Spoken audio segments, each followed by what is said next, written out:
Good evening and welcome to the Minions of the Zoo Technical Excellence Edition number, what, 9,999? At least. I am your host and keeper of the Harry channel, and with me tonight are Minions 3, SkepTok, Hi, everybody. DrFunctional, Hi. and Serenity Star 13, who apparently is a trash panda again. I am always a trash panda.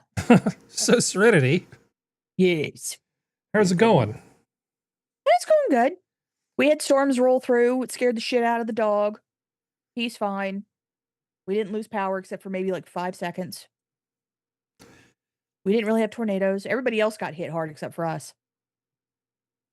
There's a channel on YouTube that's one of those civil rights lawyer guys, and I guess he's located in West Virginia, and he mostly deals with cases in West Virginia.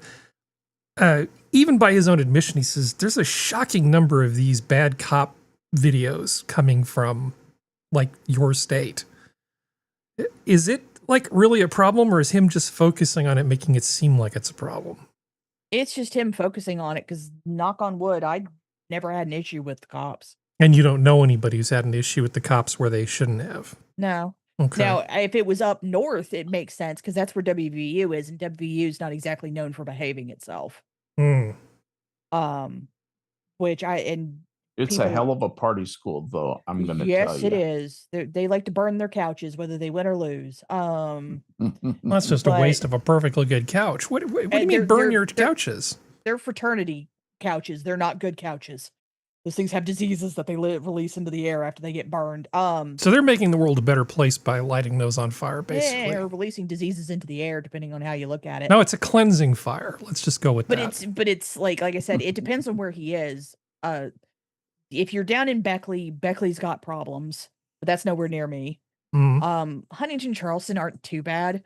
Up north is bad because Clarksburg, Fairmont, and Morgantown all think they're all don't want to be West Virginians. They're all want to be from Pennsylvania for some god awful reason. And that's also where WVU and Fairmont State University are. And they're not exactly known for being well-behaved schools. Marshall isn't either, but Marshall's a lot more well-behaved than the rest of them are.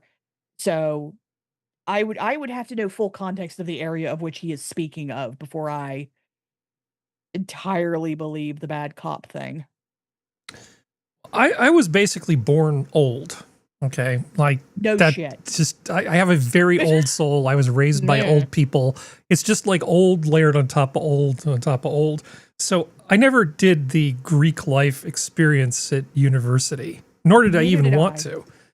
Now, before I did actually pick a university, I went and I actually spent some time at a number of different colleges with like friends, and I looked kind of like a little adult, so I'd sit in an audit thing. So I went to UC Berkeley and just sat in on math classes, and you know, just at the back, you know, not causing trouble or anything, but just helping out the instructor, giving out no, just like always. Not.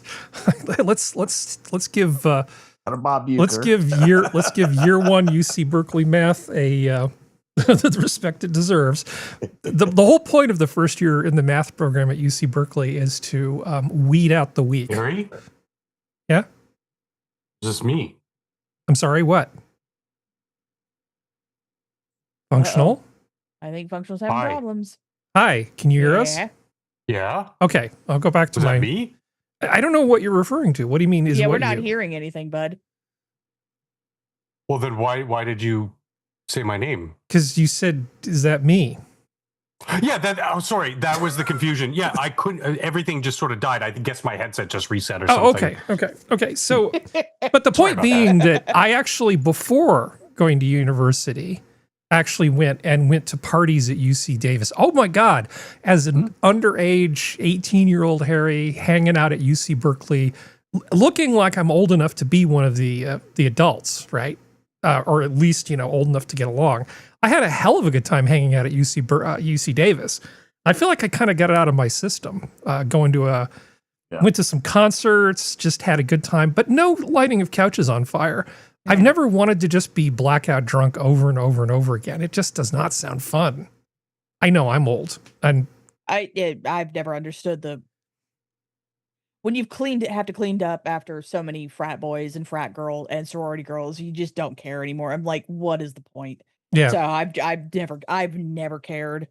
And because I used to live in northern West Virginia, and being that close to Morgantown turned me off from it from a very young age. And then I moved a little bit more south, and Marshall's a university, and Marshall, which is in Huntington, is a university. So there's going to be people who do that stuff too. It's just like none of it seems enjoyable to me. I'm like, I don't see the point unless you're Well, running from something. hold on, because I was a Sigma Chi. I was in the center of Greek life. I lived 4 years in a fraternity house, or 3.5 years in a fraternity house, and it. I mean, we were the number 2 academic house on campus. Yeah, for at least the last 2 years that I was there. Then it was actually a pretty studious place. It wasn't terribly wild or anything like that.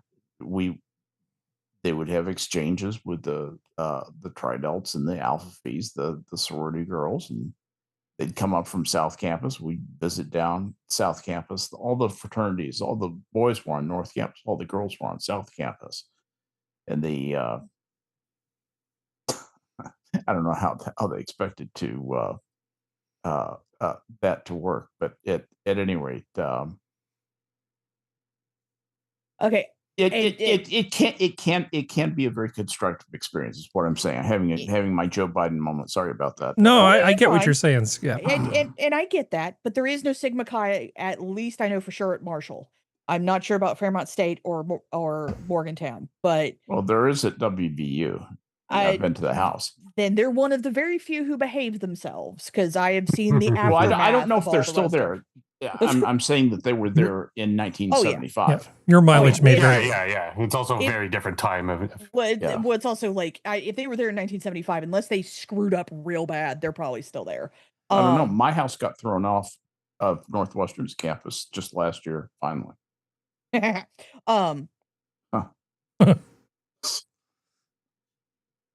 It's just but the fraternities that are down here and up there are, most of whom are not academic. Same thing with sororities. Most of them are not academic. So these are not kids who are looking for academic excellence. They're looking, either their legacies, or they're looking for a place to live off campus that gives them air quotes status. So it's a very different attitude. We'll put it that way. So Serenity. I kind of feel like the kids that were cool in high school, that they're just sort of like generally attractive, generally liked, generally whatever, are probably the people that are more likely to go into the thing. It's just like a continuation of the great time. The high school was the best years of your life. Let's just stretch that out with the Greek experience at some of these things. A little bit. And by the way, I'm not anti-fun. I'm not anti-fun. I don't mind other people having fun. For me, that's not fun. Some of them are. Some of them are legacies who feel they don't have a choice, because some of the sororities and fraternities do have scholarships and grants that help these kids go to school. So some of them feel they don't have a choice. And then there's the others who they, air quotes, glowed up over the summer before university. Mm-hmm. And getting into a sorority or fraternity is like them being part of, once again, air quotes, the cool kids. So you have all three. And there's sometimes that works really, those three kind of mesh well together. And there's sometimes it's a massive, explosive crap fest. So this is not a planned topic by any stretch of the imagination. Let me go to Skep next. So and before I talk to Skep, can you greet anybody who was lucky enough to find us, given all the screw job that we were handed by YouTube while I was trying to set up the show? Just so inside baseball, somebody did something wrong and essentially left things in a way where I couldn't readily start the stream. So I'm sorry for being late. But Skep, if anybody is actually there, please welcome them. And then I have a question for you. I shall, except I'm not kidding, Harry. My screen has just completely frozen. Let me see if I've got. Oh. Hold on. That's going to be troublesome. Yeah. All right. There we go. All right. Now That's interesting. It's a modal window on another app. All right. Yes, happy to do it. Let me call up a browser. Sorry to be so late. Let's. You know, you can make me do my job. It's okay if you're having technical problems. No worries. I'm in the pocket now, and we see that nothing to see here is here, and we can see that there's nothing to see here. Here. Badger is also here. Welcome, guys. Hate Camel has dropped by. Good to see you, bud. In long time no talk. It's been a minute, and we appreciate you coming by, and love to do this and include you in the show, and in our thoughts and in our prayers. So, welcome, gentles all. I mean, we're a big tent. Honestly, we don't really kick people out very often. So, I was going to ask you, as the expert in Myers-Briggs assessments. Well, I don't know. Are you aware? Are you well? Okay, you're our resident expert to just deal with it. Local champ. So, has anybody that you're aware of done an assessment, sort of from a Myers-Briggs perspective, E versus I in particular, of the kinds of people that are attracted to sort of sororities and fraternities? You know, the typical ones, not the exceptional ones that you were in, versus not being in them. The typical ones, they're almost universally extroverts. So it's a bunch of above average attractive extroverts. Yes. Having more fun than the rest of us. Exactly. That's well, I mean, exactly except for what you. that is. Yeah. Okay. Yeah. And they look for extroversion. They tell you, look, if you're going to go through Rush, they told us this. Be sure to just act positive and outgoing and like you'd be fun to be with at a party and like that. They tell you that at Northwestern orientation, getting ready for Rush, and we all laughed at it, but went through it. You end up with the kind of you find guys that you feel comfortable with, and just say, okay, basically this is what I want my living situation to be for 4 years, and that's all that it is. There's nothing mystical about fraternities, and the stories about partying are vastly overstated. Fraternities are full of people trying to get a degree. So I do actually, the people in fraternities that I see most often these days are Santa Clara University. So when I'm cruising around Silicon Valley and I want to get from point A to point B, many things between me and where I need to go are past Santa Clara University and right through where the sororities and fraternities are. And I feel kind of like almost like Sherlock Holmes, with the benefit of experience. I can look at them and go, I know what's going on over there. I know what's going over there. I know what's going over there. You just look at the people and you just kind of know, like, okay, I know this person's backstory. And I mean, it's the full thing. It's the beer pong table set up, and at the first hot day, it's just idiot shirtless guys playing beer pong, wearing shorts, and the girls tried out their new sundresses, and just the mingling begins. And all I'm trying to do is just go, like, please no jaywalk. I really want to get past all of you people having more fun than I've ever had. Just don't stop me. Don't stop me from getting to the computer store where I need to pick up a part. Yeah. But I see a lot of it. I see it and I enjoy it vicariously from afar. But they're out like all times of the day and night, just having fun. And like I said, I'm not anti-fun, but I mean, it's okay. It's not a problem. I mean, I don't hate beer pong. I mean, the fact that I would probably suck at it if I tried to play it doesn't enter into it, but I don't hate it. I mean, actually, I don't hate a lot of things. You're supposed to suck at it. That's the point. Yeah.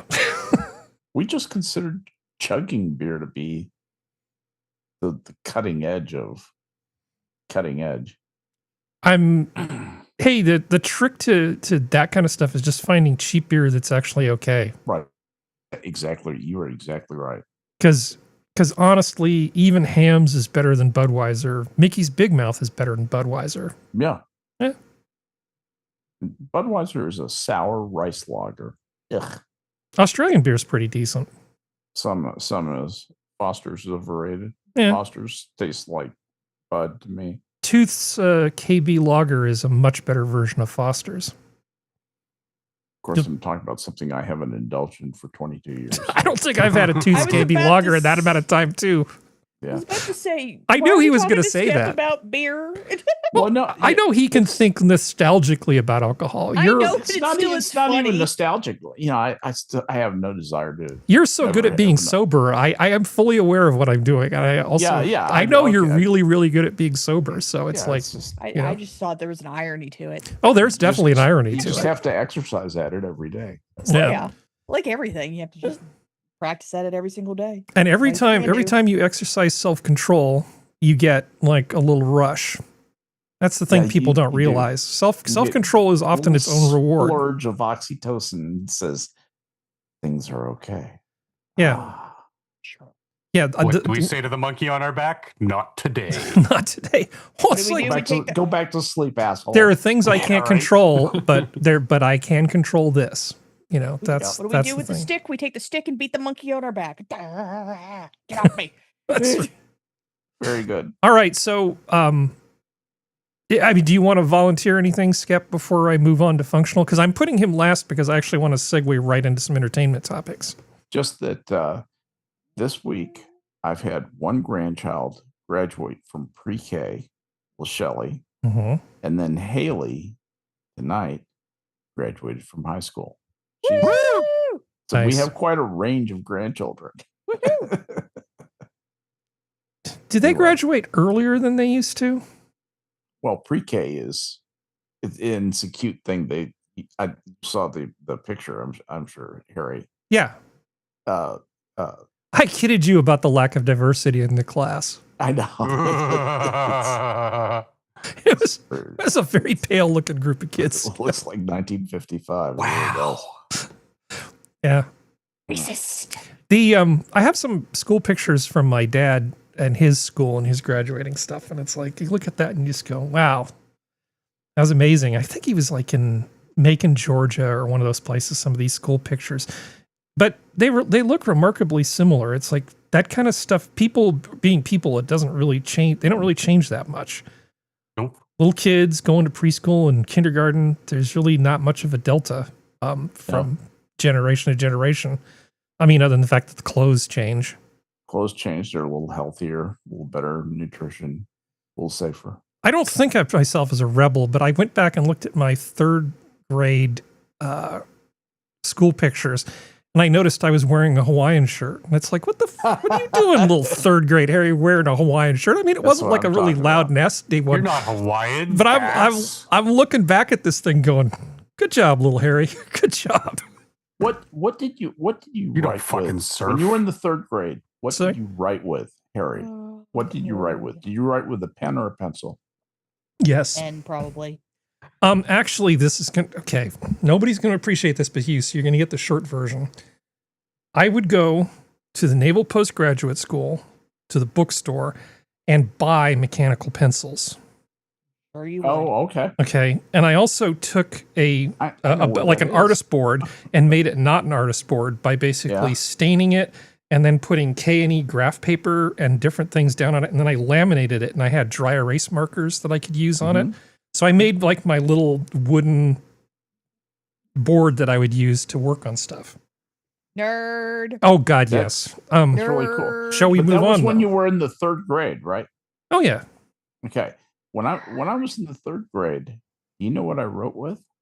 I wrote with a wooden stylus with a steel nib on the end that you dipped into an inkwell hmm that was a part of your desk, your little desk. Every little kid, as soon as you came to third grade class, you would go and get your dry inkwell, and you would take it to Madame, and Madame would fill it up with ink, and then you take it back carefully back to your seat, not to spill it, put it back in the little holder, and that's what you would that's what you would write in your little blue book, all your lessons for the day, dipping the thing and blotting the paper with blotter paper. They taught us how to use blotter Mhm. paper Mhm.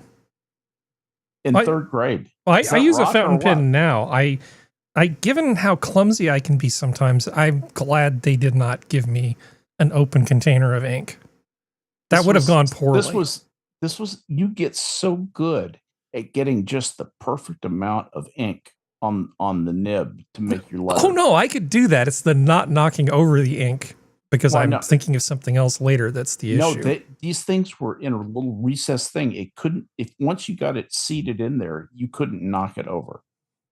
And it would the top, so that the top of the ink was actually flush with the top of the desk, and it was down in a little recessed well. It's set down in there.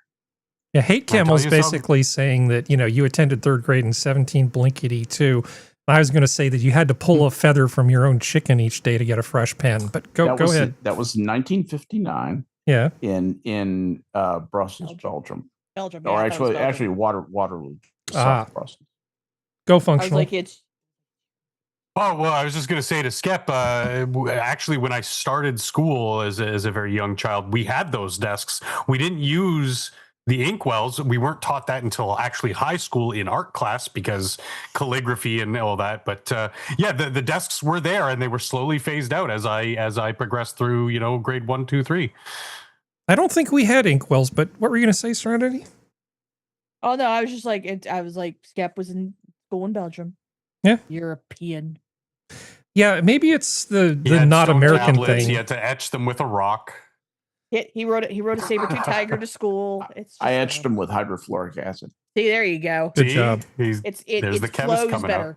It flows better when you write that way. Sorry, I misunderstood your "what did you write with" question. You know, here I am describing my little work area that I created. Yeah. And all you really cared about is literally what kind of stylus did I use. Well, that's okay.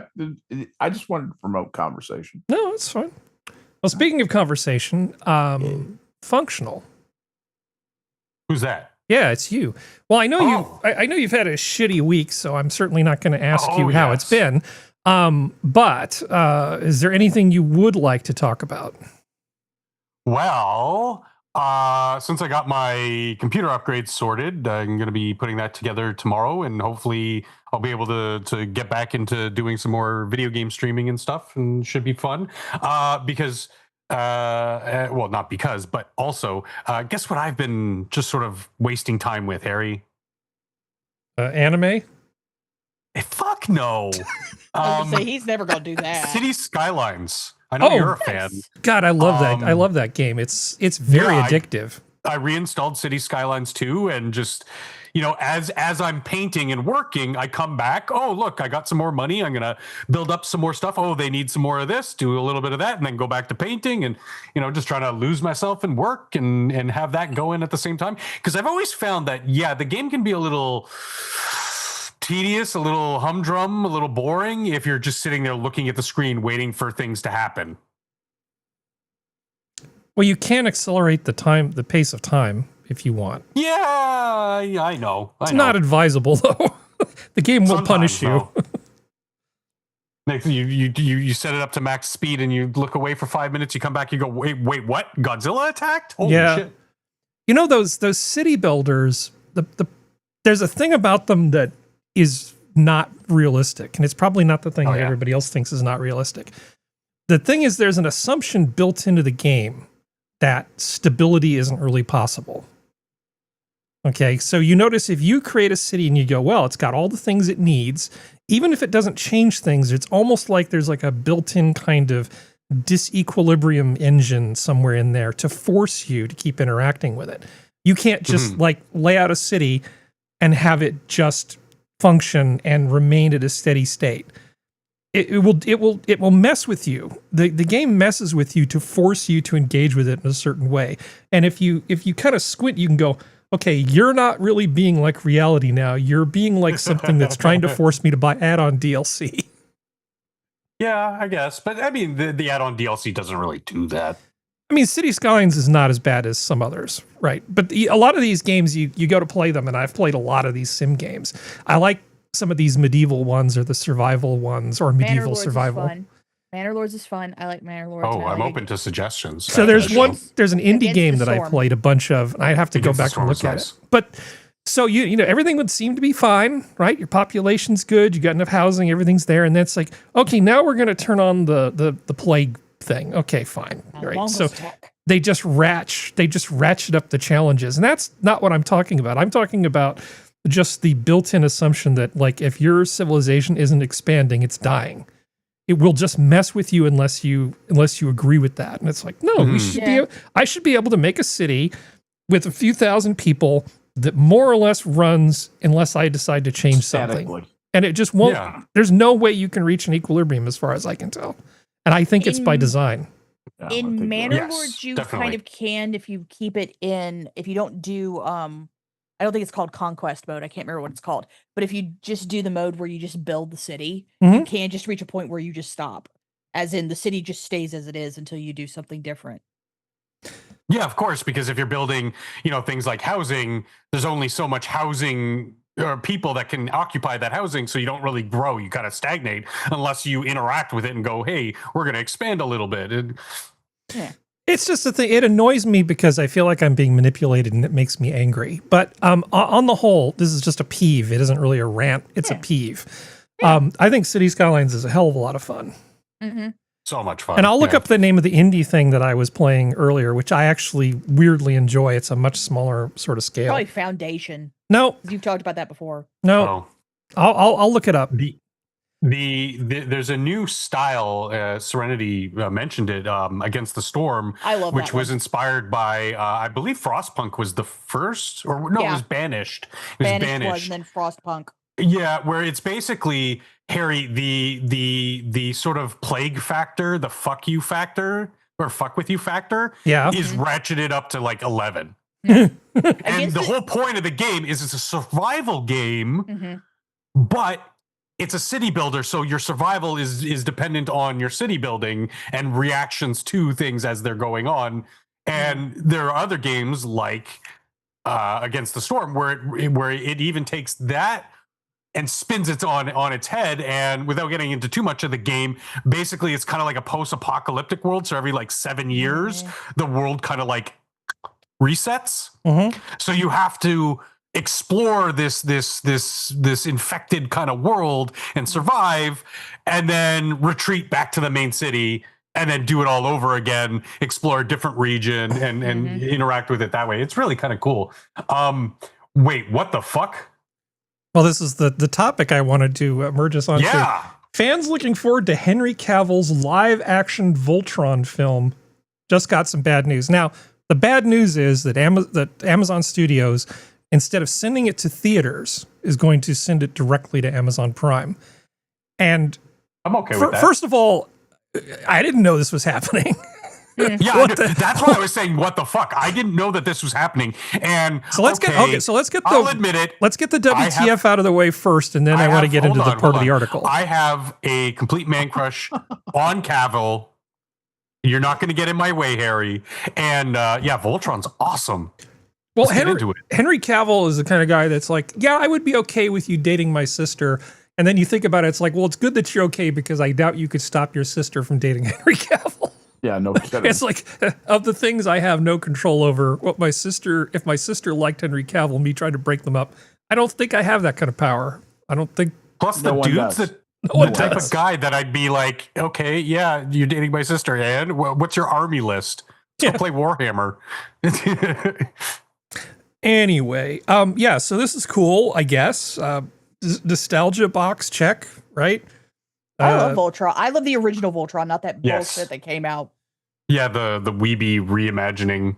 It was always Weeby. It's always been anime. Yeah. So it says, but it was that 80s. Sorry, go ahead. I know. No, it's okay. I just want to get into the meat of this here. So I want to know more. Henry Cavill has multiple projects coming up. One of them is Voltron. Voltron is an upcoming live-action adaptation of the sci-fi action-adventure mecha anime series Voltron, the Defender of the Universe. It is officially announced in March. Sorry, it was officially announced in March 2022 with don't really care, lots of people that are going to be in it. Okay, that's all fine. Henry Cavill's in it. That's really the important part, right? As long as he plays the lead dude, the guy who's in the Red Line, fine with it. I believe so. So that would be the part where they start whining about this is they're saying that despite Amazon's commitment to theatrical exhibition, Voltron is going straight to their Prime Video streaming service. The move is not unprecedented because of Roadhouse, whose director thought it would have had a theatrical release, but also went to streaming. In the case of Roadhouse, the reaction that it would go straight to streaming was a bit more dramatic. Okay. And they basically go on here and say, we think it's really sad and bad for movies and society in general that this isn't going to a big screen where you can see it as an IMAX sort of thing. They're really bemoaning the fact that theaters are important and it's bad that you're not sending this to a theater. And they seem really pissed off about it in this article. That's the synopsis. And I'm just sort of wondering, how do you feel about this point? Do you agree that it's a bad thing? Or is it just sort of, meh, I get to see it sooner this way if it goes straight to Prime streaming? Do you care? Is it important that things go to theaters that don't, like Voltron? It's not Lawrence of Arabia, okay? Like, if it was Lawrence of Arabia and you were talking about, I shot this in 50 millimeter and had custom lenses made, the whole story of the making of Lawrence of Arabia is an amazing thing. But it's not Lawrence of Arabia, it's Voltron. I feel like it going to Amazon is fine. How do you feel? Yeah, I'm quite the opposite. I think it's not in thinking it's fine, but theater, going to the movies, that whole experience is dying. And I actually like it because I'm not one of those theater people. Like, I used to enjoy it, but there's just something about it now. I just, like, I'm in a room with, how many other potentially annoying or stinky people. I'd rather just watch it at home, but I'm getting old.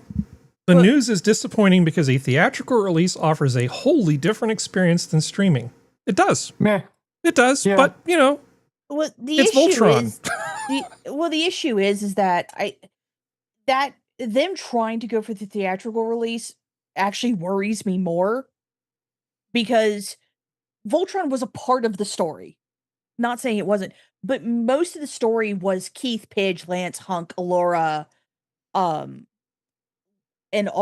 Sven and Lotor and all of them. It was the human aspect was the main part of the story. Like, it was like Voltron still held a purpose and the Lion still had a purpose, but the overall story was the people. Yeah. And my issue is that, to me, it sounds like they wanted it to be like Pacific Rim, because Pacific Rim works best in a theater. It can work in a home environment, but that level of it works best in a theater. But it's like Voltron, the robot was a back character. That's what it was. It was never meant to be like the main thing. It was everybody else was the main thing. So that's the thing that worries me slightly. Also, the fact that the director of this is the guy who directed that piece of crap Netflix movie Red Notice. Oh no. Yeah. So, because I agree with you. The problems I have with something like Pacific Rim are the fact that it was too much about the people, and I wanted giant fucking robots beating the hell out of each other or beating up kaiju. I didn't care about the people. Yeah. For the most part, Idris Elba's character was awesome, but I don't care about them. I just want to beat up kaiju. Stop with this people stuff. And you're right. In Voltron, I want the opposite. I just want the crescendo to be Voltron kicking some butt. Yeah, at the end of the movie. Whereas the rest of it, I want them to grow and develop and get to know these characters. Yeah. And that's my issue, is that I think Henry Cavill would get it because he seems like enough of a nerd to know. Yeah. But it's only so much control. Yeah. But it's like the problem with The Witcher. Like, he's enough of a nerd to know the stuff about The Witcher. The problem is that the people making the crap don't know anything. And don't care. Yeah, they just kind of put a bunch of names of like nostalgic properties in a hat, pull a hat, and then go, let me see if I can convince whatever of the billion-dollar media companies to let me do it, because I want to try to get my name out there, not realizing like this isn't going to work the way you think it's going to work because none of you are paying attention to anything. But it's still like, Japanese anime is very different than Western media. Japanese anime, even when it's about the big things, unless it's a Godzilla movie or something like that, and even then Godzilla movies are still a little bit about the people.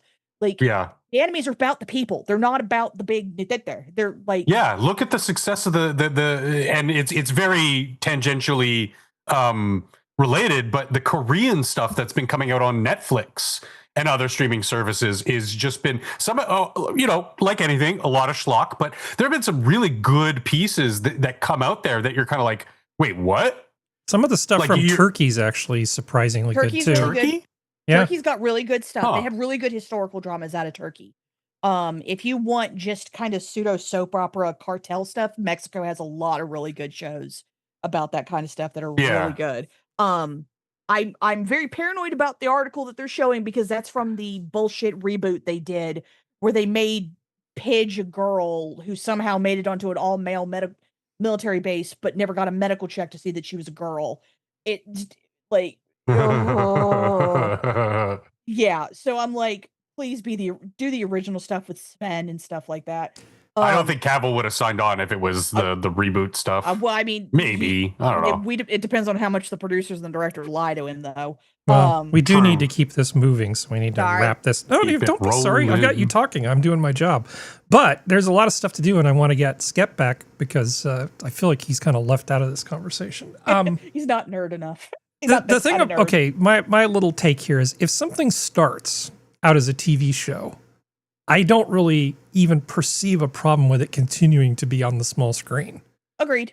There are things that are made with the big screen in mind specifically, and then you kind of go, well, this is a bit of it's a waste. Like supposedly Roadhouse was actually shot on IMAX cameras and all that sort of stuff. Still, having seen Jake Gyllenhaal, whatever his name is, there you go. on Shemp on the small screen, I didn't really feel like I really missed out on all that much. Probably because the original Roadhouse I'd only seen on the small screen. It just didn't really feel like it was a big problem. I can see where like going to see something like a concert film like Stop Making Sense with the Talking Heads. You really you need that big screen really works for you. Lawrence of Arabia, Star Wars. The Lord of the Rings. The Lord of the Rings. These are the kinds of things that really benefit. Godzilla. Oh God, yeah, Empire. 2001. God. Yeah. You said Star Wars. They can't translate unless you tell a different story. Like with some of the Star Wars stuff, it doesn't translate to small screen very well. That's the problem. Like you can't do Godzilla on TV. I'm sorry. Like you need that initial Star Destroyer to just dwarf you as an individual. Yeah. You're looking up, you're just like, what? You don't get the majesty of that from a small screen. But that said, it's like it's better to have Star Wars on a small screen than no Star Wars at all. Yeah. But still, it's like everyone needs to see Star Wars, the original 3 movies, on the big screen at least once in their life. Absolutely. I've seen Monty Python and the Holy Grail probably 40 times now. There you go. And because it's basically my favorite movie, and I mean my favorite not serious movie, and But I didn't vote I've only seen it on the big screen a few times. Yeah. And it works sort of either way. Yeah. But 2001 absolutely benefits from that. Anything where the person in the audience needs to feel small. Interstellar benefits from like the that. big screen. Yeah. That's another Yeah, and Interstellar when was you make another a Hans Zimmer thing, wasn't it? Doesn't he do the music for that? Yeah, Interstellar. Yeah, he did. He's trying to be the new John Williams, but I just almost started a new topic when we need to move on. So moving on, I can make this really, really short. I'm not going to talk about the federal budget. Sure you are. I'm not. Okay. Mm-hmm. But if you do a Google search for 2025 federal budget, you get a lot of just page after page of fear, uncertainty, and doubt. You just go through that and you go, nowhere in there is there like a Fox News thing saying, hey, Trump's doing this or whatever. There's nothing positive in any of this sort of stuff. It's all just page after page of fear. The sky is falling. And stuff. In fact, so my thing to Skep here, my little observation, which you'll either agree or disagree with, is that Google has been better about overtly putting their thumb on the scale, but I kind of feel like they're saving it for when it matters. Like they still do it, but they just don't do it all the time, so it's less obvious. Because I can see the thumb. The thumb is very obvious right now. Yeah, I spend a lot of time Googling things and chatting with AI and looking up things, and I definitely can feel the thumb on the scale. Mhm. No doubt about it. Yeah, because seriously, it is just page after page after page of this negativity. Yeah. You know, the sky is falling, drastic cuts. It's just absolutely, here's Politico. Trump sends a scorched earth budget plan. GOP lawmakers hate it already. Probably not true. X to doubt. Yeah, press X out. Go ahead, Serenity. I go to All Sides, the website, and just look up news articles there. That's a good site. I agree with you. Well, my point is just about the search engine and the thumb. Oh, yeah. This is my comment on the algorithm. I mean, the thumb is clearly here. They've been better about the thumb, but I think it's just because they save it for when it's important now. Yeah. Yeah. And yes, but I also think that it's partially an effect of the Trump doctrine, which is they don't want to incur the wrath of the current administration, and they've already been the administration has already been putting pressure before he won to sort of straighten up and fly right. Just watched Scribe's stream earlier, and he was talking about how these companies have really been trying to quash their DEI departments and other with Title 6, Title 7, the Title 7 is the females.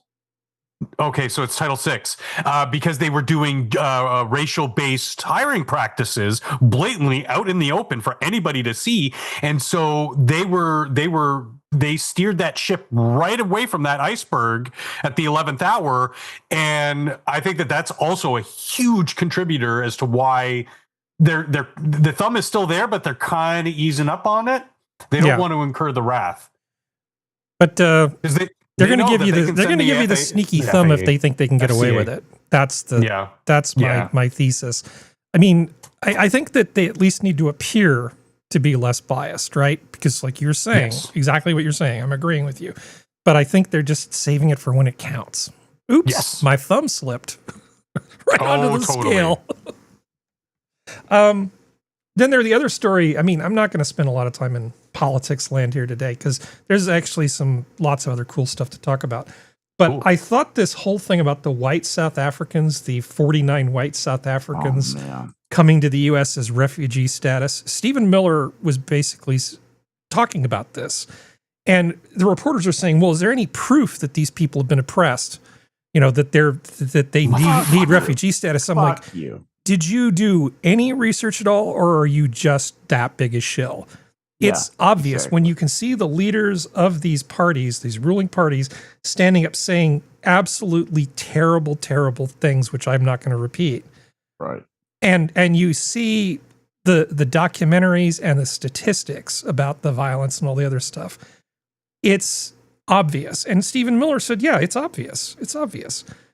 Mm-hmm. The press really does disgust me. I can't figure out if they're dishonest or bad at their job or both. It really both just pisses me off. Both. Yeah. Well, in various contexts, both conditions are met. Yeah. Yeah. There's a lot of useful idiots behind those teleprompters. That's why corporate media is dying. Enough people, and especially younger people, are waking up to them and just saying no. Yeah, they're just sick of the bullshit. Well, stop lying to us. I'm one of them. I would rather, instead of taking the route that someone like you, Serenity, is doing and going to these sort of sites where they kind of break that stuff down, I just listen to the various news aggregators. And depending on what it is, if it's Canadian news, I listen to one guy. If it's American stuff and geopolitics, is another guy. And if anything piques my interest that they're talking about, then I'll go to those types of sites where I can get more honest, factual reporting. Such and such a thing happened. Okay, done. I thought this Twitter page here where this person posted, this is Latinx adjacent Dr. PhD, One more plane full of refugees like this, and the liberal white boomer ladies will be bombing DHS offices and building a mile-high border wall. Okay. God, sometimes I look at the progressives and it really just feel like all the people who didn't get to be cool in high school, the ones that didn't go to the sororities and fraternities and stuff, They're just trying to get their social media revenge on mavens. people. Right, Yeah. exactly. Today. Yep. Yeah. Well, it's You're not a wrong. mixture of the two. If you because there are the ones that look like clowns, but there are also the ones who also look like they were the popular kids, and now they're not the popular kids anymore. Because there's Oh, the the two has-beens. there's the two groups, and that's the issue, is that they care more about outward approval than they do about anything else, and that's where TikTok and partially Instagram and them's dopamine algorithm feeds them, where it just feeds them constantly happy. Let me knock you down a peg and then make you have to come back again, because that's what it does. Like It on kicks- Blueski. Yeah. Well, And that's- thus, it that's what becomes it does. monetizable, and they can make a lot of money doing that. Well, that's also the reason why, like, you find out a lot of them, and this happens on the conservative side too. I want to make that very clear, where the outward public, air quotes, appearance that they give is not the private appearance. And that's the issue. It's like, I'm not saying that you have to let people completely into your private world, but the more disingenuous you are, the worse it's going to be when you get caught. Mm-hmm. So you are seeing the browser I'm sharing in Zoom, right? Yes. Okay. Yes. Zoom the is pretty doing blonde some lady? Zoom is doing some interesting things right now. Like I can actually They're onto see you, the Harry. gallery of thumbnails where I couldn't before. So I can actually switch like this and it still works. Whereas before it just all fell apart when I did a share. I don't know what's Hey. going on, man. Yeah, do help me keep an eye on the chat though, because Yeah. I'm multitasking like a crazy person. Let's see. Oh, there was one little thing that Trump did, which I found to be freaking hilarious. And it's him talking about Ozempic. You may have already seen this, but it bears being seen again. I'll tell you a story. A friend of mine who's a businessman, very, very, very Business top guy. Most of you would have heard of him. Seriously overweight. top men. And he takes the fat shot drug. And he called me up and he said, I'm in London and I just paid for this damn fat drug I take. I said, it's not working.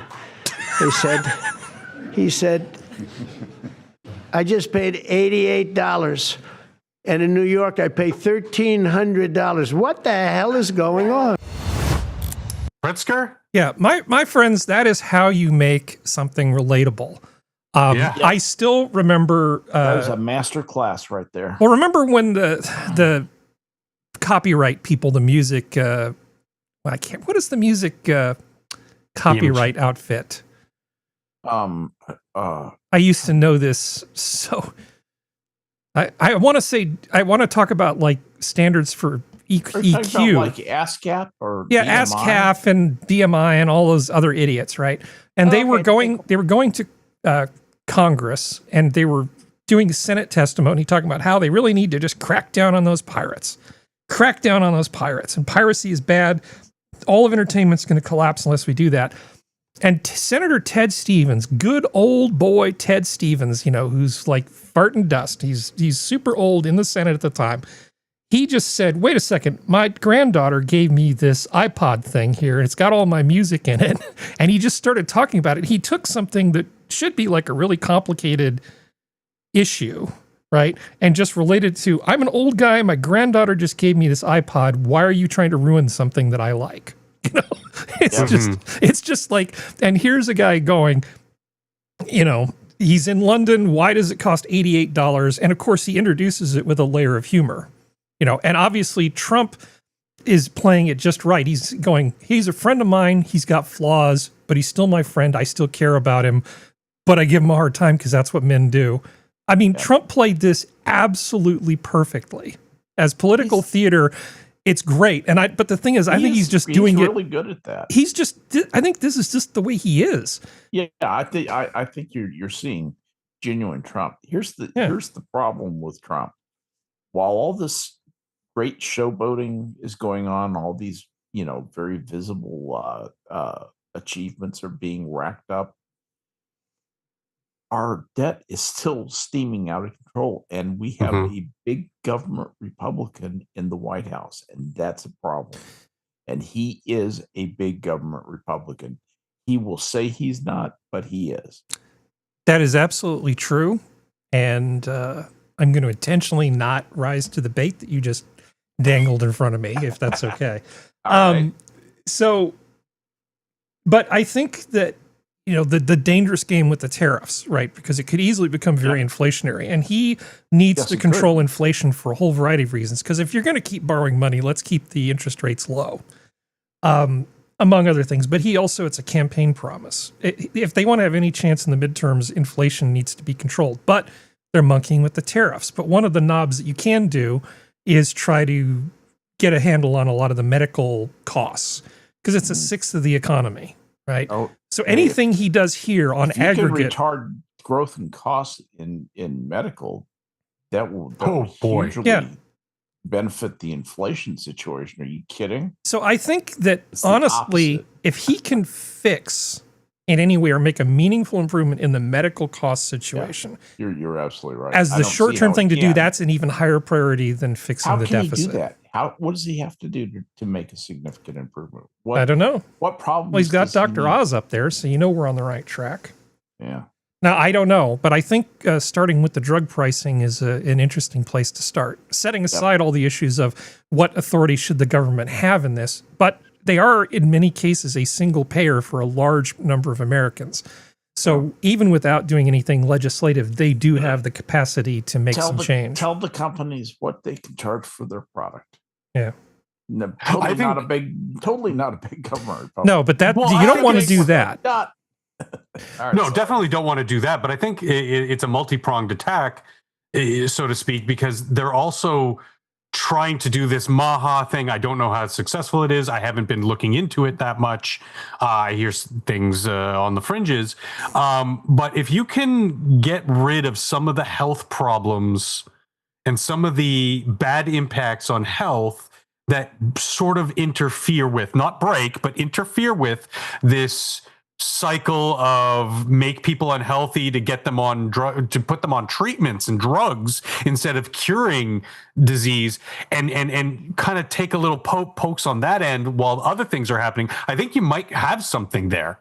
I think if he manages to pull, like you said, even a fraction of this kind of thing off, his political legacy will be immense. And I think, I love Trump for the most part, but I will downright be one of the first people to say, yeah, he's a bit of a narcissist. He loves himself, and he loves the mark that he's.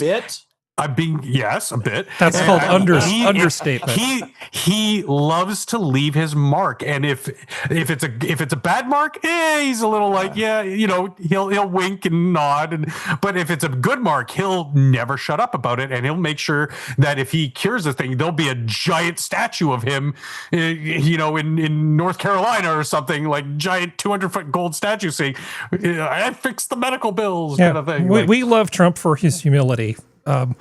Serenity. Hold on, I definitely want to keep this moving. So go ahead, Skep, but you just keep it short. No, that's all right. Go ahead. Okay. Move along. Serenity. Yo. You sent me this thing. The birds are becoming too smart. Mm-hmm. I feel like we need a palate cleanser. Is that a good one for this? Do it. You gotta play the sound though, but there's no copyright. So basically, seagull meows to get free cat food in Turkey. No way. So basically, there's this kiosk thing, and that when it hears a cat meowing, it hands out cat food. So this seagull has figured out how to meow to get free food. And the seagulls are eating it. Oh, free food. Lots of seagulls. Vern was always smarter than the other seagulls. I gotta say, that's a pretty great trick for a seagull. Yep. Sky rats. That out of like a crow or a raven, maybe. Any corvid, seagulls are not really the smartest birds, but seagulls are just dumb. They're real birds. I may have underestimated them. They just shit and eat. That's all they do. Apparently, they shit and eat and also know how to mimic cats. That is really funny. I mean, they're not That's mourning terrifying. doves. Did I tell you, Serenity, a couple weeks ago, I basically had been away for a couple days, get back home, look out on the back lawn, and it's just covered in feathers. Oh no. Yeah, apparently one of the raptors in the area, hit a mourning dove so hard that it just knocked all the feathers off it again. Oh yeah, they explode. They just explode. And it's so fast, your eye can't even track it. You just Yep. there's a bird, and then suddenly there's just a shower was of a bird. feathers coming down onto the lawn. But it's real sad because mourning doves mate for life, and then when one of their partners dies, they just kind of fade Well, into nothingness. Thanks for ruining that. See, I actually Yeah. kind of hate mourning doves. I know you do. Yeah, I hate the way I think it was after one of the shows we were. It was me and Sora getting mad at you. You and 'cause we were Sora, like, "They're- you we like were the like, "They're sound they make? beautiful." Yes. I love the sound. We have a mated pair who lives in my backyard. Okay. I'm not going to argue with you about this. I just don't understand Fight it. me, boy. Fight It's me. it's this annoying noise they make. But I anyway, love their cooing. Oh. Their cooing's awesome. let's have another. In Alabama, we shoot them, but go ahead. Yeah.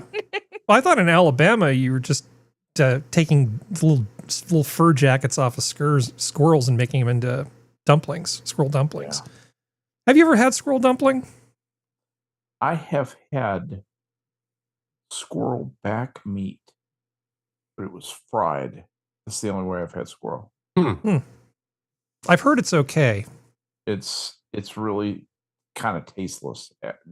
Was my memory and very tough, very very tough. Within the realm of possibilities, tasteless and tough is not the worst one that you could have ended up with. No, but you just chewing on it, chewing on it. I've heard possum is Finally pretty you give up terrible. and swallow it. Because a friend of mine has had possum, and he said that's just you got to be pretty I've- hard up to eat possum. I've never had possum, but Yeah. I know some of my cousins have, and they all said, "Man, that's to be avoided." Well, we may disagree about that's- mourning doves, but we don't disagree about possum. That's why we humans tend to avoid rodents and their relatives, because they aren't very appealing to us, and they Yeah, don't have very good meat on them. They're Well, usually see, very stringy. we shoot doves to eat them. Yeah. Well, birds in- are in delicious. Alabama. Yeah, Avians are one of the most attractive species outside of red meat to humans. Well, birds have more good processable meat. Yes. Most rodents don't. Yes. Rabbits for sure don't. Like I've said off stream more than once, but I'll say it here on stream. I can tell whether a writer has done any kind of research in fantasy novels on if they have every single time their characters camp, they have them catch rabbits. And these are supposed to be like big beefy guards guys, and they're like, "Yeah, they eat rabbits." No, they don't. Hmm. Sit your ass down. No, you don't. Sorry, I'm trying to find. I have a few bird stories in the palate cleansers. Let's see. Hey, nothing to see Here we are. I want to kill the avians before they become dinosaurs again. Here we are. The strange stink bird born with clawed wings that appears to be an evolutionary orphan. This weird blue-faced, red-eyed bird smells so bad predators won't eat it. Nice. wow. Hey, that's a good coping strategy. yeah. And you got to get kind of used to yourself. But It's called yeah, the stink bird. stink bird. Yeah. He's a good-looking guy. Yeah, he looks like he could be made into a nice headdress for like a Oh yeah, absolutely. like a Absolutely. Mayan ceremony where you're Mayan cutting out crown. somebody's Yeah, heart. ceremony crown. Yeah. He looks like a turkey, a vulture in that the really long-legged bird that like stomps snakes had a child. That's what he looks like. Oh, what are those called? I don't know what they're called either, and that's driving me nuts. The long-legged bird that Pecuniaries, stops snakes. Epicaries. What are those giant birds that stomp the shit out of snakes? Secretary birds. Secretary birds. That's right. what it is. It looks like a secretary bird, a turkey, and a Those are vulture had a real- child. Secretary birds are really frightening. They're awesome. Yeah, they are But yes. kinda awesome. It's very it's like the powerful, it's like the bird that bows to you. It looks like a puppet. The one with what is it? The spoonbill. Yeah. What is it called? Yeah. Those guys are awesome too. I love birds. Double bill. Yeah. He's so ugly. He's cute though. I think he's cute. Yeah, there's a meme. God, Damn that is right. so true. I mean, the murder of people in Aztec culture was so normalized in that culture. It was a part of every day. Going to the festival today, yeah, they're going to kill a bunch of guys. It was just not a big deal. Yeah. So what kind of thing would you like, Serenity? Like in the world? Like what do you In terms of a topic, give me an idea of what you want. If you're looking for world peace, I am not the person handling I know that you're out. not going there. Space? You got any space stuff? The final frontier. I don't have space, but I do have airplanes. There we go. Okay, so you want like an airplane thing that's closest to a space thing. How about this? Phantom 3500 swaps windows for super efficient transonic flight. So this airplane that they're working on, you get rid of the windows because the windows just basically make the walls fragile and screw up your fuel economy. And if you want to go faster than the speed of sound, they make things really difficult to have everybody having like a little window. So make the skin of the plane nice and smooth, get rid of the windows, and the let's see. So they it do would windows with monitors inside. Yeah, exactly. So the general idea is that it would be like this on the inside. Nice. And I was initially thinking, hell no, you're not sticking me in the sick tube with no windows. And then I thought, no, actually, if you did it like this, it could be okay. And this little bastard goes all the way from like Mach 0.8 to Mach 1.2.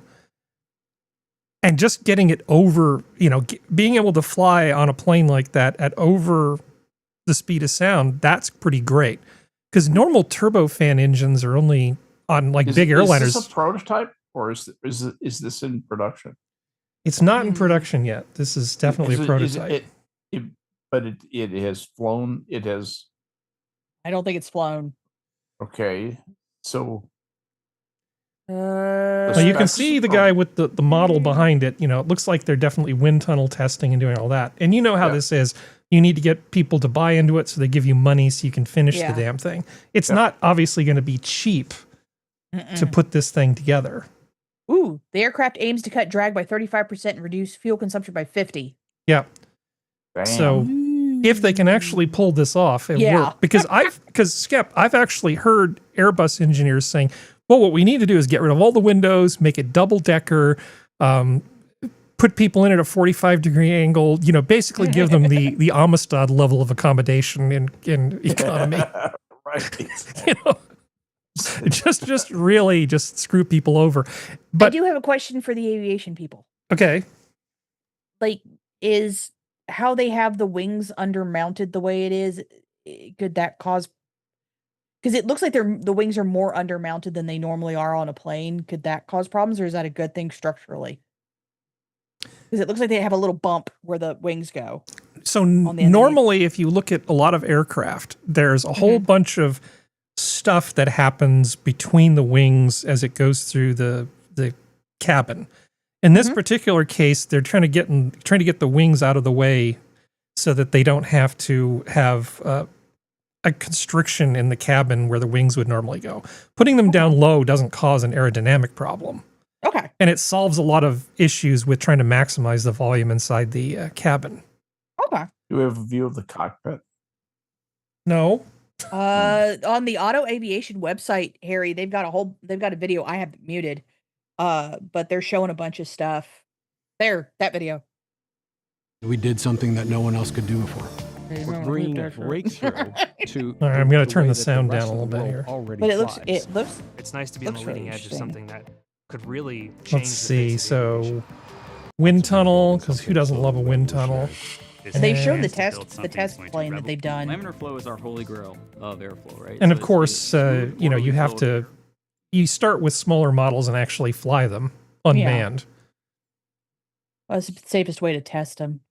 But that is pretty damn sleek. It's like a lot of carbon fiber in it. Yeah, that's going to cause issues unto itself, I think. Well, there's a model of it flying, Skep. Oh, there you go. Looks like a blimp. Yeah. Hey, as long as No. it's spacious on the inside. Yeah. Who cares how weird it looks as long as it works? So I would definitely say we're talking early days at this point. Oh yeah. Yeah. But I mean, it's a good idea. Honestly, if they don't perfect this idea, somebody else is going to. It's inevitable. Well, they've started the process, which kind of is what matters in a weird way. Yeah. Because sometimes all you need. Those engines have. I feel like in the schematic they said how much it has. Well, or how much it will have. Allegedly. You know, I just wonder if are those like 20,000? They can't. They've got to be like 45,000 pounds. Powered by twin Williams International FJ44 engines rated at 3,600 pounds thrust each. Yeah. 3,600 pounds each. Yep. 100 or 1,000? 3,600 pound thrust each. 3,600 pound. Oh, okay. Well, it's a relatively small plane. This isn't like a huge commercial airliner. But imagine you're president and CEO of Rich Douchebag Inc. You know, you're definitely going to want one of these things so you can lord it over all the other people you know from the Bohemian Grove and whatever. They're expecting the first real test flight of the real thing to be in 2027, and allegedly it's going to be enter service in 2030. So we'll see. Yeah, we'll see. So I hope they succeed. It's if they get their money. Yeah, that's the big thing. Money. Yeah, that's the other thing. So here's another thing. So everyone has their own plane in this California neighborhood. Oh, yeah, they talked about this neighborhood before. I've seen this. We have? Did we talk about it? No. This is where John Travolta used to live, I think. This is in California. He has his own airport basically in Florida. Yeah. So it's near Sacramento, and every single house basically has a plane. It's right next to an airstrip. So they've lowered all the mailboxes and widened the streets so you can basically just taxi from your front yard to the airstrip. Nice. We have a neighborhood that has its own airport right near, just a mile and a half from my house. Nice. That's outstanding. It's just like this. It's so much like this that it could be the same place. Yeah, 124 people houses basically each with an airplane in the front yard. Yeah, that's what everybody has is their own airplane, and it's especially wide. Everybody's front yard is a taxiway, or actually opens out into the runway for two houses. Let's see what chat is doing. Yeah. Okay, let's see. What are we doing here, chat? Okay, the stink bird sounds like a child's insult. Yeah, shut up, stink bird. Absolutely. Shoebill, that would be a possibility. Hey, Camel. All right. So I can click that. We can click that. I'm gonna skip that because I don't care. Well, so Trump started mouthing off about fighter jets again, and sometimes when he talks, you get the impression he's kind of like freestyling it a bit, like he just crammed before the test and then has to do a presentation, and he fills it in with, it's going to be beautiful planes, going to be the best planes, going to be, yada, yada, yada. Yeah. But they're talking about, in addition to that thing we had before, the F-55 fighter jet, and more specifically, they were talking about simple upgrades to the F-35 and like a new version of an F-22, like an enhanced F-22. Don't threaten me with a good time, because to my mind, the F-22 is a great airplane. Did you see the video? What's his name? We all watch him, and I can never remember his name. He's next. Ward Carroll. That's what I'm trying to think of. Did you see the Ward Carroll video on that? On the F-22? Yeah, on the enhanced F-22 and all these promised goodies. I didn't. It's going to be a big promise to deliver. Speaking of big budget Republicans, that was kind of his opinion too. Was I'll believe it when I see it. But boy, the upgrades on the F-22 will make it a world fucking beater. Yeah, it's already that now. This will just take it the absolute next level. It'll be the ultimate 5th generation fighter, basically. It absolutely will, and it can show up and just it can turn off your battlefield. You won't be able to know what each other are doing anymore because you won't be able to see anything on one of the upgrades they have to it. So without me trying to do an impression, because that's against the rules, even though I break the rules occasionally, so I can't do it like Trump, but we're going to do an F-55, and I think if we get the right price, we have to get the right price, there'll be 2 engines and a super upgrade on the F-35, and then we're going to do the F-22. I think the most beautiful fighter jet in the world is the F-22. He's not wrong, okay? No, he's not wrong. But we're going to do an F-22 super, and it'll be very modern version of the F-22 fighter jet. But the okay. the other thing is in the upgraded version, it has an internal weapons bay that's expanded, and it's even more stealthy than the current F. The biggest problem with the F-22 is it costs too damn much. So they need to figure out how to make it better and cheaper, or I don't see this happening. And that's a tough, that's not easy to do. Yeah, you kind of, there's a lot of stuff that has to get touched every time the thing, lands. I haven't even looked into the operational cost, just buying it, not even counting what it takes to keep the damn thing in the air. Just buying one and having it arrive and pulling the shrink wrap off is a lot of money. Yeah. That's why there aren't very many of them. But they sure do look cool. It's a lot of very specialized people working on very, very specialized parts. Those parts are just have to be perfect. Well, I respect the capabilities of the F-35, and there are many good things to be said about the F-35. Compared to the F-22, it looks like a Sentinel pile with wings. It does. It's really not an attractive aircraft. No, it looks compared to the F-22. It looks like the cute girl's sister. The cute girl always has a friend that they want to bring along, and the F-35 is the cute girl's friend. I'm still trying to. I mean, honestly, to my eyes, the best looking airplane of the past is the F-104. And because it looks like what you imagine an airplane should look like, right? That's right. Yeah, it's the retro-futuristic dream airplane. An engine with minimal guidance on it.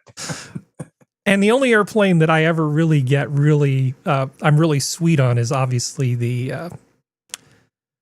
F-22. No. Why am I trying to turn it into the NASA equivalent, the YF, whatever it is, the Blackbird? Yeah. The SR-71. The SR-71, yeah. Yeah. Of course, the YF-12A, I actually saw a YF-12A come across the U.S. Air Force Academy in 1962, 61 or 62. We were at one of the Falcons games there at Falcon Stadium. They did a flyby. And the other thing that flew by was the XB-70, and that came by at close to Mach 1. It was great seeing the YF-12A with the XB-70 flying low level, near the speed of sound. It was just awesome. I'm trying to see, I have a thing about this that I've sort of set aside. Maybe I put it back pocket topics and then forgot about it. Well, we can bring it up some other time, because it's not easy to find this thing. I've got so many NASA things in here. But the thing about the Blackbird is that it's the last great airplane that was primarily designed by one guy. So in a sense, it's like it's the pinnacle of what a human mind can actually sort of produce on its own. Everything else is like designed by committee, and it's all going to be AI and all this sort of stuff. It's got, the Blackbird has a human touch to it. You can actually say Kelly designed this thing. That's right. And you can look at it as the accomplishment of a great man, as opposed to a committee with a lot of money behind it. So I kind of like the romantic story behind where that airplane came from. Yeah. So anyway, enough about me. But yeah, you remember how cars all began to look kind of similar about 1968. So have we lost Serenity yet? Yeah, she's off dealing with dogs, right? Probably. Still with me, Go for it. Functional? Yeah. Okay. Let's stop talking about that. Well, I have a section called Stupid People. I think you'll enjoy that. Does that sound good to yeah. you, Functional? I do enjoy stupid people in a Okay. morbid way. 3 friends ignore road signs, drive onto bridge with uncured cement on the way to get coffee. Oh boy. Well played, lads. Responsible for up to $200,000 in damage done to a bridge after disregarding construction signs on their way to get coffee. The Lancaster County Sheriff's Office says the 3 separate cars drove past a road closed sign near First and Old Cheney on Friday morning. Yeah, not one of them decided, hey, this seems like a bad idea. So 3 friends in 3 separate cars. Cement on the bridge was still curing, and there was construction equipment in the way. LSO says 2 of the cars managed to stop before crashing into that equipment, but the 3rd car rear-ended the 2nd. We're told 1 car is still stuck on the bridge. All new. So That sounds a little sus. they drove onto wet cement. 2 of the cars, all of them messed up the cement. So they caused up to $200,000 of the damage. All of them drove onto the bridge with the wet cement, ignoring all the signs because the coffee was on the other side of the bridge. And, you know, can't get in the way of people's coffee. No. And We've all seen these types of repairs. Like you drive with intent to get past all that stuff. Yeah. Yeah, you have to willingly. These people are idiots. They are idiots. Are they teenagers? Scroll down. Does it have any ages? It doesn't give because the they're ages. underage. Oh, sorry. Driver also 18. I had this confused with another story because I actually kept this for a little bit. The first driver, a 15-year-old in an Audi A4, stopped when she noticed construction equipment in the way. An 18-year-old man driving an Audi S4, so she gets the shitty A4, you know, this guy gets the S4, also stopped his vehicle. The 3rd driver, also 18, of a Chevy Cruze, was unable to stop in time and crashed into the Audi A4. No one was injured in the crash. A commercial. Now, for the safety and braking of their cars. Holy shit. It should be noted that a 15-year-old cannot drive a car like that on their own, even with a learner's permit. That she was basically not only driving on cement, uncured cement on a bridge that was being repaired, but she wasn't legally allowed to drive. Nice. And it definitely sounds like they were racing. Not like serious racing, you know, like it's about family. Like just, you know, kids being kids. I'm not downplaying it. This is stupid.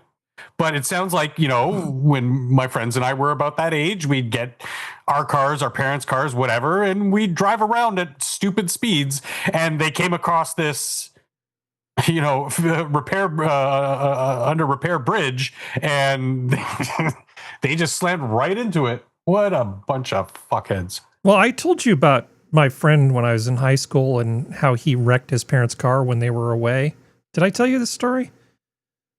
I don't remember it. Okay. So my friend Mark, okay. Yeah. His parents, you know, basically Mexican, but, you know, U.S. citizens, all this stuff. But they would go back to Mexico to do missionary work because they were very religious. And by very religious, I mean they would attend 3 separate services on Sunday morning. That level of commitment. So they were all in on the Christian missionary thing. But because he had school, he had to stay. And he and his parents had very similar cars. His was just a little older and more beat up. The parents had the nice new car. Now he, being a young guy who cares about performance, put decent tires on his car. The parents' car, though, was newer and had more horsepower. So when his parents went off to do missionary work, he decided to take the tires off his car, put them on his parents' car, and then go out cruising with another friend of mine. And he got a little too rambunctious and managed to flip the car over and land it in a creek with the water going across the headliner. Owie. So imagine you're waiting for your parents to come back from doing missionary work in another country, and you go to the junkyard for them to see what's going on with their car, only to see not only is their car trashed, but it literally has the other car's tires on it. There's a level of willful irresponsibility there that is there's no wiggle room. There's no wiggle room at all on this sort of story. That worm is thoroughly on the hook. Yeah, there's no way he is going to talk himself out of this Correct. situation because what he did was just so obviously wrong. Just, yeah, exactly. Yeah. At best, a misjudgment. I just imagine, because it wasn't a very deep creek, mind you. So, I mean, basically, it's just like he's like strapped into the car upside down and there's just water flowing, beneath his head. Good times. Sorry, what does this have to do with anything? That's I not a forgot. good configuration. Oh, we're talking about people being idiots. Yeah. And just so you know, I think he actually joined the Navy and they straightened him out. Really? Yeah. Mm-hmm. Happens occasionally. It does happen occasionally. No, he got he actually got himself straightened out. The Navy fixed a lot of what his parents apparently didn't know how to fix. Yeah, Navy will provide rules for living. If you need them, Here. if you need them, we will provide you with all the rules for all your behavior. I got to tell you, when he was telling me this story about what happened, he was very, very hard not to laugh. In fact, I laughed. I shouldn't have, but I did. I still laugh thinking about that story. Thank God that wasn't me. Yeah. And then there was this thing that happened. And this is an incredibly dangerous stunt in Wyoming. Yeah. A woman taking a selfie standing right next to a bison in Yellowstone National Park a couple of weeks ago. The person who took the video says bitch. She's so lucky not to be dead. Yeah. No kidding. I mean, it looks like it's going to be a great shot, though. Her with the buffalo. The only reason she's not dead or maimed is because the buffalo didn't feel like it. That's right. Buffalo. It just like he couldn't be bothered. You're innocuous enough that, or maybe he figured out that she was like functionally R-worded and that he doesn't, he had standards or something. But she could just easily were be in dead. disbelief. They say the woman could have been gored. The animal likely would have had to be euthanized through no fault of its own. The National Park Service advises people to stay at least 25 yards away from bison, warning they are unpredictable and injured people in the park more than any other animal. Yeah. Well, there's a Darwin award for you. Pat it on the head like a dog. Watch what happens. Yeah, feed it treats. They love that. Yeah, feed it treats. feed it some bacon. Yeah. Hey, get that bear to come over here. This bison just got finished eating some hippies like secret stash growing in next to a tree. He was just way too chill to just be like, you know what, bitch, not today. You're lucky. You get one. God, people are so dumb. Yeah, they are. Animals are not our friends. It's not a fucking Disney movie. They eat us, we eat them. Yeah, well, let's. I want to save a few things for when Serenity gets back, but I think we can talk about this. SanDisk, shut up. SanDisk teases dynamite new SSD controller dubbed Stargate. Clean sheet ASIC architecture may be ready for Ultra QLC with 128 terabyte drives this year, scaling to 512 terabytes in 2027. What? Yeah. That is a half a petabyte. That's a half a petabyte of data. Shipping third quarter this year? Yeah. Oh! Yeah. Please tell me they talk about the sticker price. Oh, it's going to be stickery. This is not really like designed I've got 5 to 4 terabytes on my home PC. 500 would be insane. Yeah. The price will calm down after a year or two. Yeah, as it always does. I'm getting a chub here just like looking at it. It is sexy. Well, you can see that's a 500 terabyte. This has got a little bit of thickness to it, right? So this is the 3D layering of stuff. So they're taking these chips and they're actually layering them and making use of 3D space. They're not completely flat. So this is a three-dimensional matrix. It's an electrical exercise, but it's also a packaging exercise because when you start doing this, heat becomes a real issue too. Yeah, so there are many engineering things that go into making this not just be a pipe dream. Oh yeah, they have to figure out a ventilation scheme to wick the heat out of there. Well, have you seen some of their portable ones? They look like mini air conditioners. Yeah. But they're portable hard drives because like the entire shell of this case is basically just to cool the sumbitch down. Yep. SanDisk puts petabyte SSDs on the roadmap. But I mean, this is like near term, right? Yep. This could be a thing. It's not going to be cheap though. Yeah, it's not going to be cheap, but for certain 3-letter agencies, they're going to love storing lots of data on these and doing data mining on it. Yep, absolutely. And poor man's database server right there. Well, there are whole classes of problems that need much, much, much higher speed memory than this. But if you need persistent storage between runs of different solvers, this is the kind of thing you want. Right. And a PCIe 6.0. It really might be too slow for a lot of the really sexy things.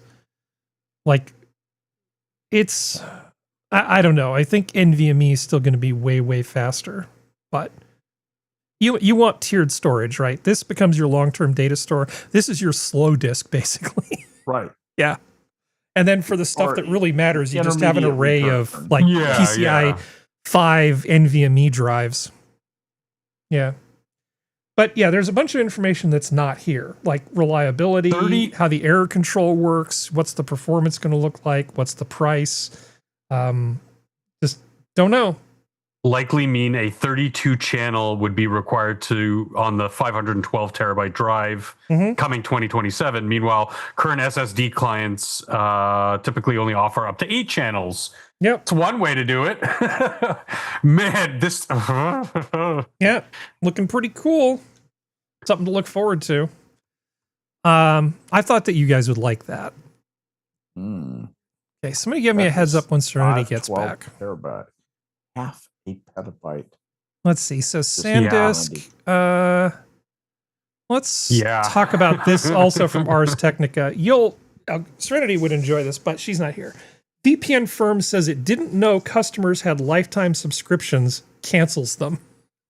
So it's always fun when you think you've bought a lifetime subscription. We acknowledge that notifying users after the deactivation was a poor experience.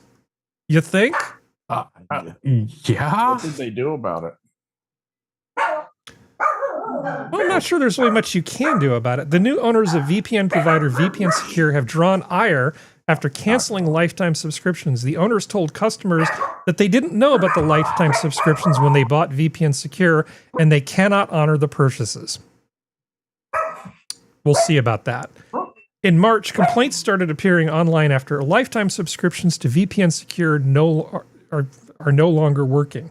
The first public response Ars Technica came on April 28th when lifetime subscription holders reported receiving an email from the VPN provider saying, to continue providing a secure and high-quality experience for all users, lifetime deal accounts have now been deactivated.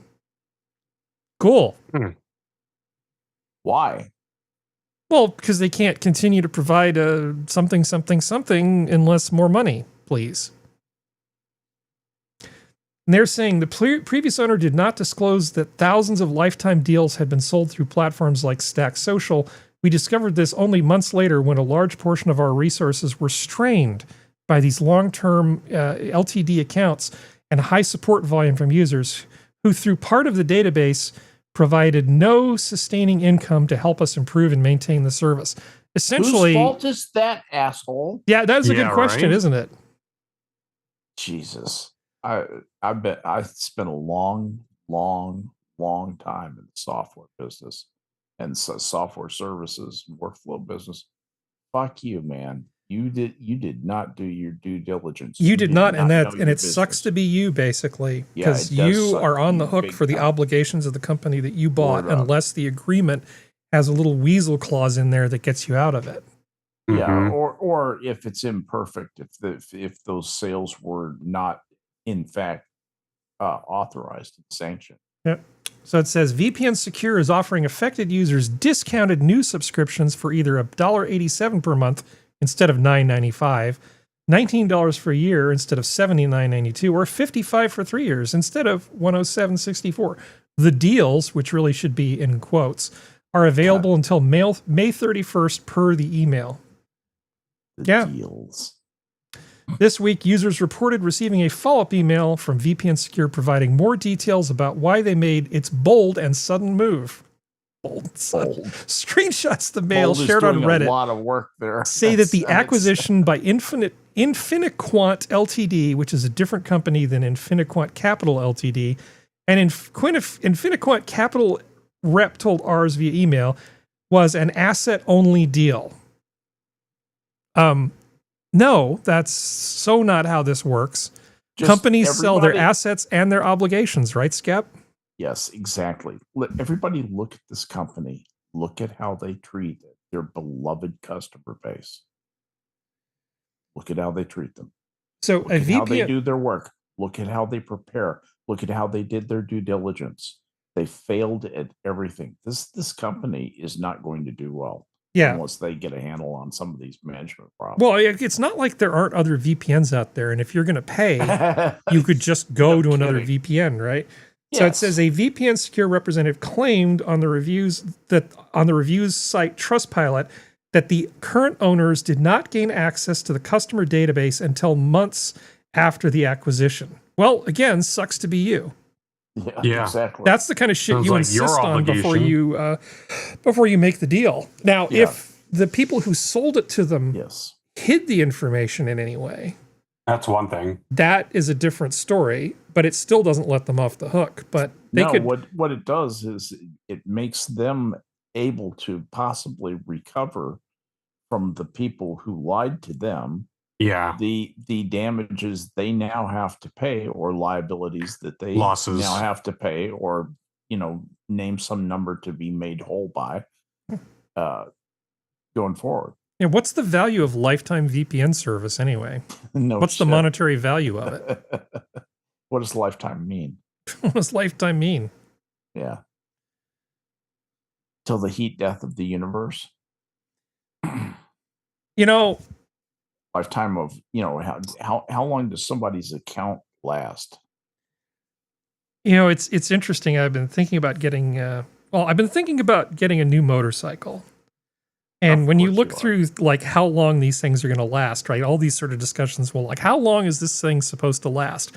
And various manufacturers will say like lifetime, but built into that there's like this assumption that they don't say out loud, meaning we think that the lifetime of this bike is 80,000 miles or 60,000 miles. Lifetime, what the hell does that mean? Well, it's okay. It's a lifetime part. So we built the entire bike around this thing, right? This part of the bike is literally, it's like when it starts on the assembly line, this part is on a hook, and then we just layer things around it until the bike is complete and we ship it to you. But it's okay because it's a lifetime part. So you're right. What does lifetime mean? Yeah, exactly. If you're an reliability and maintainability engineer, it's literally your job to answer questions like that. But those people are kept far away from people like us. We never hear anything from them directly. It all passes through many, many layers. It percolates through many layers of PR and obfuscation and marketing bullshit. Yeah, filters. And then those people take the money that they made doing marketing and they go to Carmel and act like tools. Right. Yeah, with rich bitch necklaces on. But I'm not bitter. No. Okay, let's see. What were we doing? VPN. Okay. Happy talk. We did Trump on Ozempic, which is very good. Gaslighting. Let's see. There's a few things I'm just sort of trying to avoid because I don't like them very much. Trump and warplanes, idiots. Okay, well, we're just going to have to make fun of some more people here. Serenity, do you know you're muted? No, she must not be back. With dogs. I just thought it was worth a shot. I can press a button that says "Ask to unmute." That doesn't do a lot of good if she's not there. No. Okay, I started collecting them and already have over 650. A user has been powering his home with laptop batteries since 2016. Now, I don't know if this is actually true, maybe this is complete bullshit. But let's just assume for the sake of argument that it is true. Is there a dumber way to power your house than with a bunch of very old lithium-ion battery packs? Why? Why do you do that? I don't know. Does he take them into work and then and then fill them up and then bring them home and plug his house in? He's not going to get a lot of power from that. Yeah. So it says his installation is based on a system housed in a shed around 50 meters from his house. The shed is the heart of his system when he combines old batteries with solar panels to provide sustainable off-grid power. Although an unconventional approach, the system has operated without major incident for almost a decade. I am absolutely shocked that this thing hasn't become a roaring inferno. Yeah, it seems like it'd be a heat trap. Well, the number of batteries I've seen that from laptops that swell and have to be replaced is pretty huge. It's not an uncommon thing. That's what will cause that to happen. Just get them hot enough, and eventually that just accelerates that process. You get they burst out of their casing as soon as the lithium hits the oxygen. That's all she wrote. Well, Steve Jobs was obsessed with making MacBooks thinner and thinner and thinner, and the batteries kind of suffered as a result.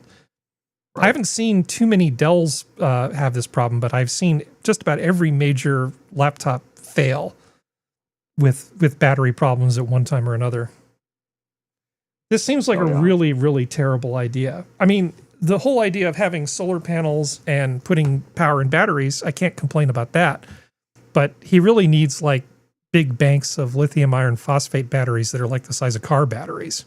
Yep. Not a bunch of 2016 laptop batteries just waiting to go up in flames. A bunch of car batteries in series. It is good that it's 50 meters from his house so that it doesn't destroy it. It doesn't destroy his house. A lot of potential energy in that pile.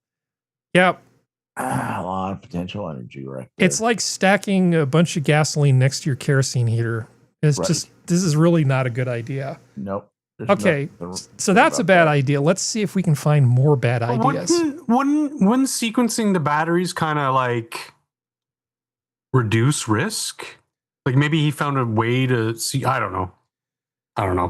Well, this is extreme. I agree. It's not like a brilliant, like really smart thing to do, but maybe he found a way to like do it in a safe way.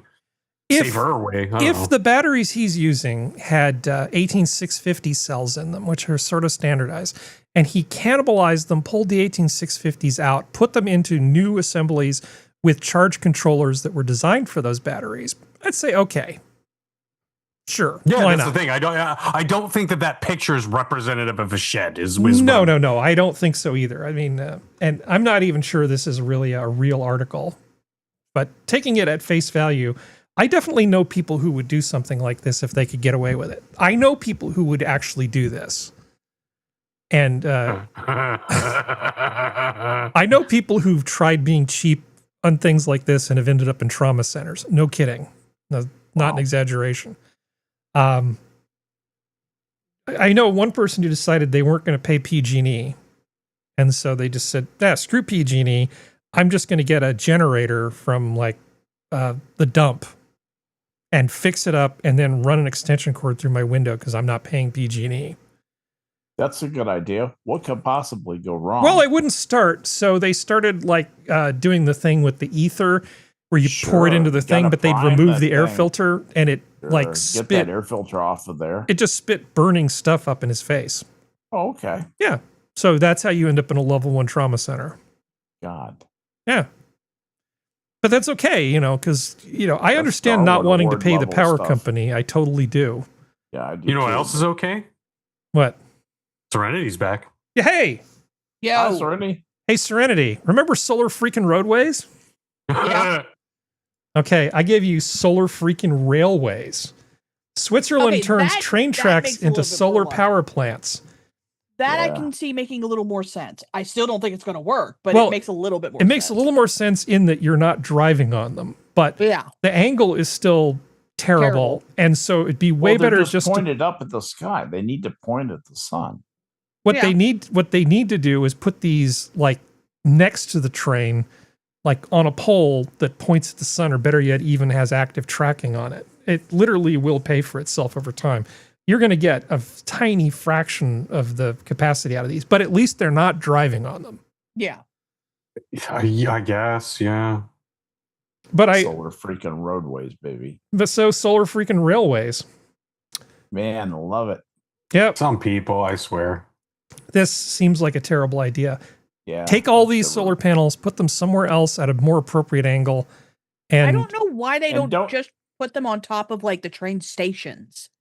Because then they could be designed to have the thing that goes with the angle of the sun, and then it powers the train station. Then you don't have to put that on the main grid, and then it makes it autonomous. I'm sure they do that too. The thing that I'm concerned about here is that it seems like that's an awful.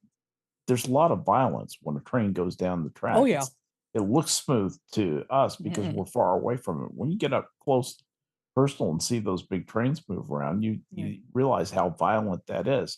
Those things are going to be shaken to pieces. Well, it's not even including that when the toilets have to expel themselves. Oh, there's that. That's a good point too. Good point too. Yeah. That's not good. That's not good. Well, not good at all. Solar freaking railways, just put them next to the tracks and at an appropriate angle and stop doing this. This is a weird kind of attention seeking. Stop doing dumb things like this. It's just dumb. Can we just go back to keeping it simple and putting them on our roofs and finding locations where it's both available and nice and open areas away from everything that we can put them? Like, why do we need to reinvent the wheel? Like, the panel is kind of at its apex for the moment until some big breakthrough, but this is not it. This ain't it. Okay, let me give you a hypothetical. Okay, so you do this, it snows, this train goes along the tracks, but you have to be really careful about any kind of like thing that's going to push the snow, because that mountain of snow in front is going to affect the solar panels. But if you don't, right, the rail, the wheels from the train can still interact with the rails, but you're going to still have snow covering on top of these things. It just seems not particularly practical for a place like Switzerland, where they have actual weather, to put these things here. Now, if they actually put them at the correct angle, they would have a pretty good slope on them because of the latitude we're dealing with. For the only person in this panel who I think's been to Europe, in more than one place in Europe. Skep, question. Yeah. It says it's putting them near the buttes in western Switzerland. That sounds even dumber than before. Buttes in western Switzerland that's the part that's over by France. And, it's very mountainous. That's where all the upscale French and real upscale Swiss ski resorts, the Vales and Aspens. Oh, so it's near the ski. So they've put it in a area that's not temperate. That's on the western side of Switzerland, over by the border with France. Oh, fun. Yeah. But Skep's right about the vibrations. Solar panels. Oh, yeah. There's lots of different ways you can make solar panels, but the higher efficiency ones tend to be rigid structures, and it's a crystalline structure, so vibration is definitely going to be an issue. Over time, these things are just going to physically deteriorate. It's not going to be. It's just a dumb idea, full stop. But I have a dumber idea. Dumber. I was about to say, it gets even dumber when you look at the panel, because the panels aren't being tied to the ground; they're being tied to the metal rails, because you can see the posts that are touching the metal rails. Yeah. So they're going to shake even more. This is fine. Oh yeah. You're never going to get anything done with a negative attitude. That's for sure. Oh, yeah. Mm-hmm. Okay, but you're going to love this, because this is the most R-worded thing yet. Honestly, this is, to me, this is dumber than the driving on the bridge covered in uncured cement. Generating 0.2 watts of electricity from every person passing through. 6 of them generated 2,000 watts daily during the installation. Created by an electricity company and French university students, these prototypes transform the small, abrupt movement into continuous energy, potentially 900,000 watts. They should transport prisoners down to the station just to walk through that. Okay. Hour after hour to generate the electricity. So for people watching at home, talking about watts like this, you don't just add up watts like this. What you care about is watt hours. Yes. Okay, it's not like every single thing that goes through there, it produces 0.2 watts, but it produces 0.2 watts for an instant. Right. You don't pour the watts into an Erlenmeyer flask and store it on a shelf. No, you just add them, Skep. You just add them, and it's totally the same as if it happens for an hour, right? Right. Yeah. So what you want is like watt hours, right? So if you have a 100-watt solar panel, and it puts out 100 watts, that's fine, but that doesn't tell you anything about what its capacity to do work is. Right. You have to actually say, I had a solar panel and it ran for 8 hours. It produced 100 watts each hour, leaving aside the fact that that wouldn't work that way. But you would say that you have 800 watt hours. Right? Right. So the fact that it generates 0.2 watts of power when somebody turns this thing doesn't mean you can just add those up and then throw this number out there. It doesn't mean anything. Vanishes into the ether. Doesn't mean anything. Yeah. I fed it into the mains. Yeah. Yeah, 900,000 watts in a day from a handful of these turnstiles. That is so not the way this works. It's as Seamus Darby put it in Derby. Put it, nuclear power plants don't give a damn about wet or cold weather. Just do nuclear until we figure something else out. Yeah. This is a quantitative solution that was designed by a lawyer, in my opinion. Well, supposedly some engineering students, probably from a clown It's college. The French. Yeah. It's the French. Okay. So, some sort of college, the College of Mime and Engineering. Yeah, exactly. Like the French see, do some it's funny because it's like things. mines, but see, anyway, sorry. Yeah, exactly. The Colorado School of Mimes. Mimes and Engineering. You know, that one little typo just ruined everything. Sorry, Serenity. Yep. Go ahead. Well, it's just like the French can do some amazing things like any country, but it's like it's the whole you're not seeing the forest for the trees, guys. Like you have a problem. Mm-hmm. I understand what you're trying to do. You're doing stupid shit to try to fix it. What you should be trying to do is figure out how to make nuclear better and better and better and better and better until it's making almost no pollutants or getting even or going beyond that or something. Listen to the lady. Like, Yay. stop trying to get blood from a stone. Stop it. I was thinking about what you might have to do to make this even slightly viable. So it's constant. What Skep said, just prisoners, just constant. No. I mean, that's sort of like the putting zombies on treadmills with generators around your house. You know, that idea. Now, if you were to make it really, really hard to turn the turnstile thing, right? Because essentially you had like gearing set up that would tighten up a mainspring in the thing that would slowly release power over time through the little generator, like a little clockwork generator. So if each person going in there was essentially tightening a spring that drove a clockwork generator. Like winding a clock. Yeah, exactly. You could get some amount of power, but you'd have to make it so that weak people couldn't even get through these things. Because you have to store up the potential energy and then you have to release the potential energy over time. Yeah. Almost like watts being over hours being a measure of amount of power. Otherwise, all you have is the power rating. But don't you like my idea about making it really, really a challenge to turn the turnstile? Yes. Like, you really have to struggle to get through them. I just love the imagination there. The turnstile of Sisyphus. Yeah. Okay. One guy's about to jump the turnstile. All right. It's just like just make nuclear better, or find some version of nuclear that works better. Stop trying to do this. The over 65 turnstiles only require 15 foot-pounds of. Yeah. You want to see why our robot overlords are going to kill us if there's ever a war? Of course. Ready? Yep. Solved. World's fastest Rubik's Cube robot just solved a Rubik's Cube in 0.103 seconds. Huh. Well, Let's see that again. Can we see it slowed down? No. Okay. Ready? Yep. They actually do show it slowed down.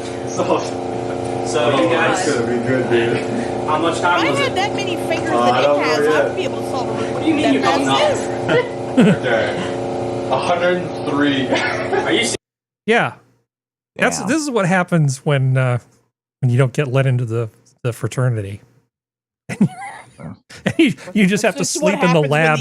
It's what happens when the internet goes down. You can't get to Pornhub anymore. This is definitely the accomplishment of somebody who's slept under their desk more than once, right? Skep? 110%. Yep, very definitely. Yeah, actually, I was sort of trying to figure out something, a way to characterize people. Of course it's Purdue. Of course it's Purdue. Why am I not surprised? Yeah. I gotta say, but technically this is actually kind of a cool accomplishment. It's cool, but still. Purdue. Purdue. You have issues with Purdue? Country, I'm saying Purdue. Purdue? I'm going to say hick. You say it like it's Burgoo, but it's Purdue? Yes, I am. It's Purdue. Okay. Let's see. We can leave government hypocrites. We don't care about that. We don't care about that. Day ending in Y. Oh, let's see. That's a drone thing. That's really cool. Let's see. I have a lot of stuff here. Okay, so we have what, 7 minutes to go? Okay. Essentially, yeah. Okay, here's basically a Florida man moment. Man fights his own reflection. I've seen that happen a few times. You got it. He's gonna have some words with that guy.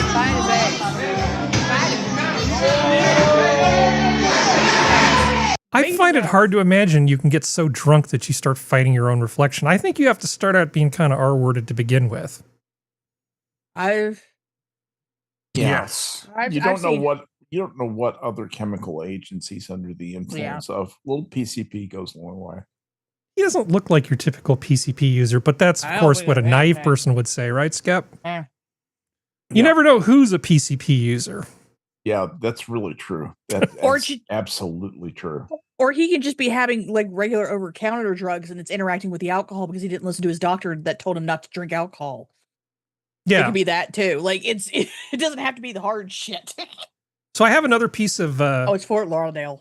Yeah, of course. I know I didn't mean Florida man unironically. Yeah. So I have another piece of entertainment stuff for you, Functional. Oh. So this is a clip from the new Ironheart. Oh no, I hate you.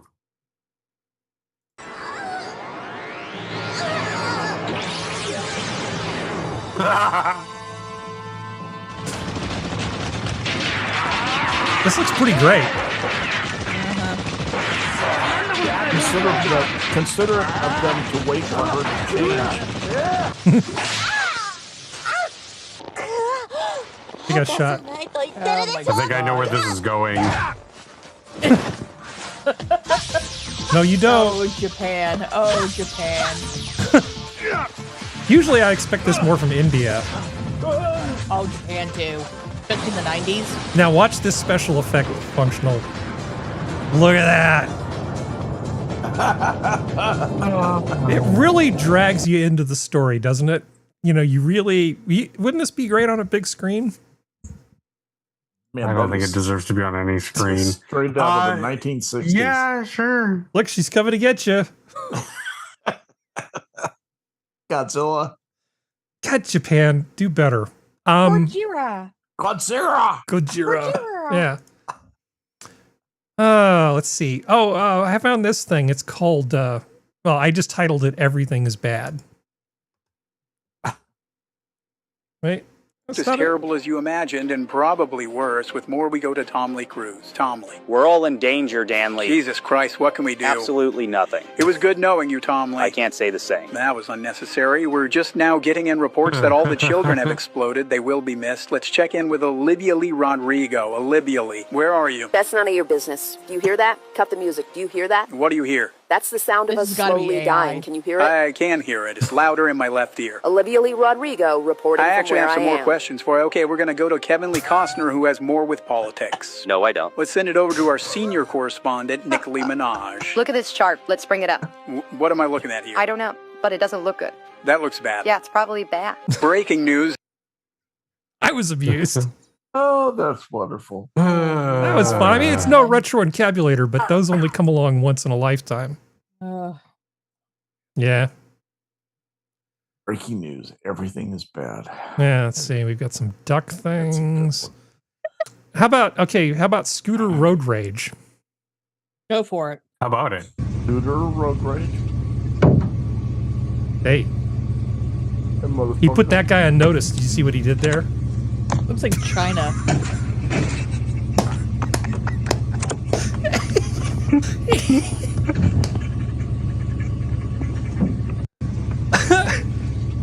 Let's see that again.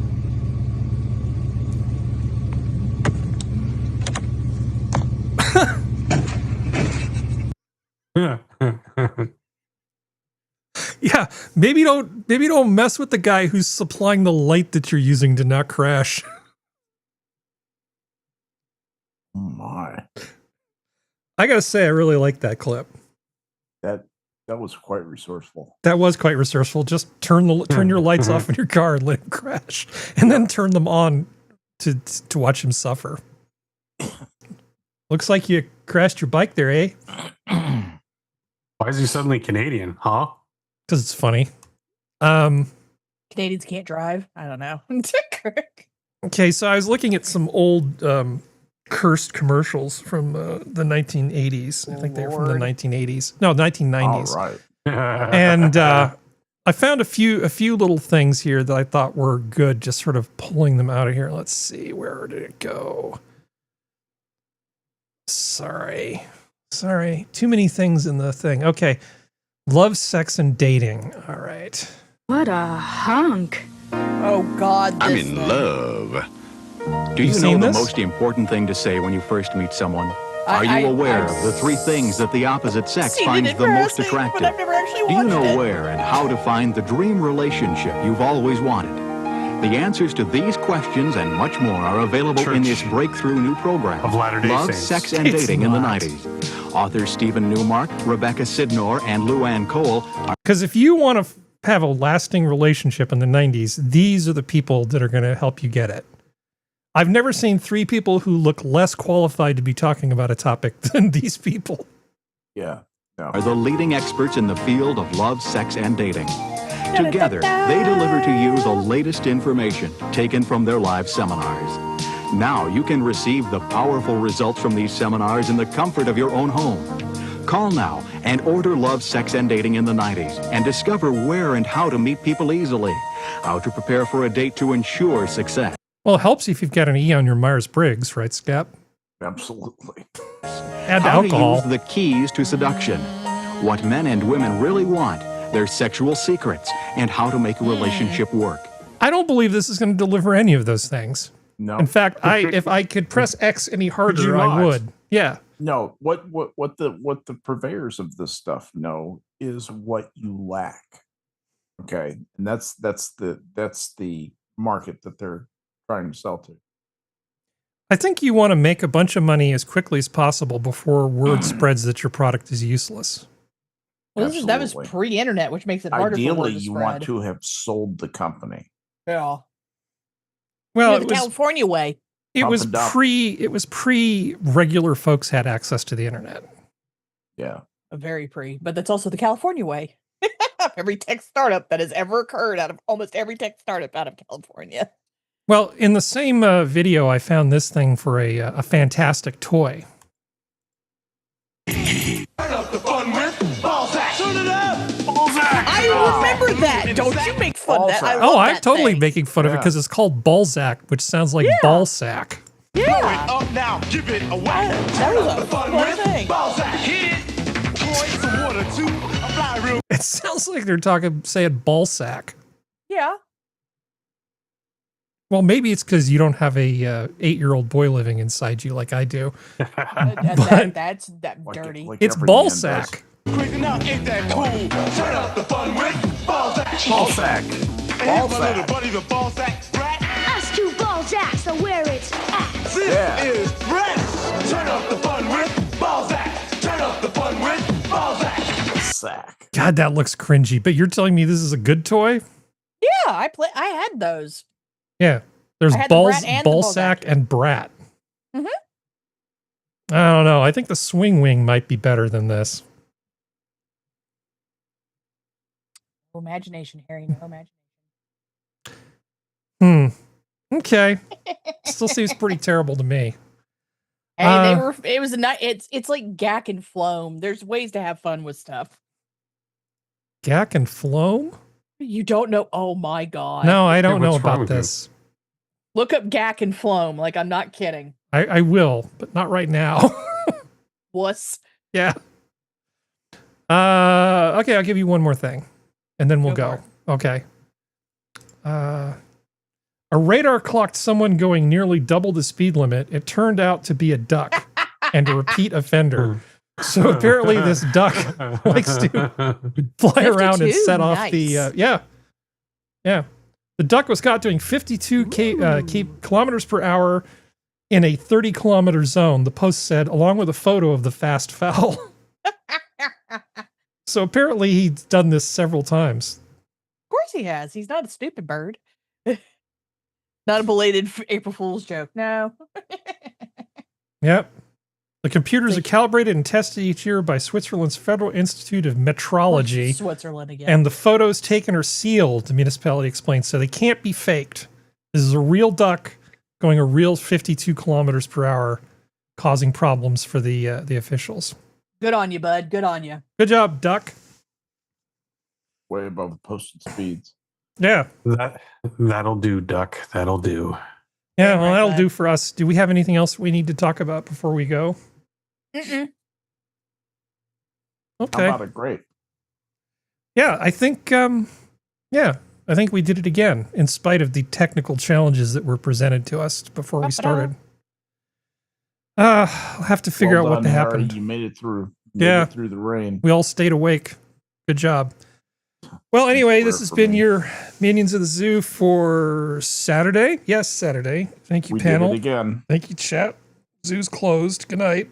Good night, everybody. Later. Good night, everybody.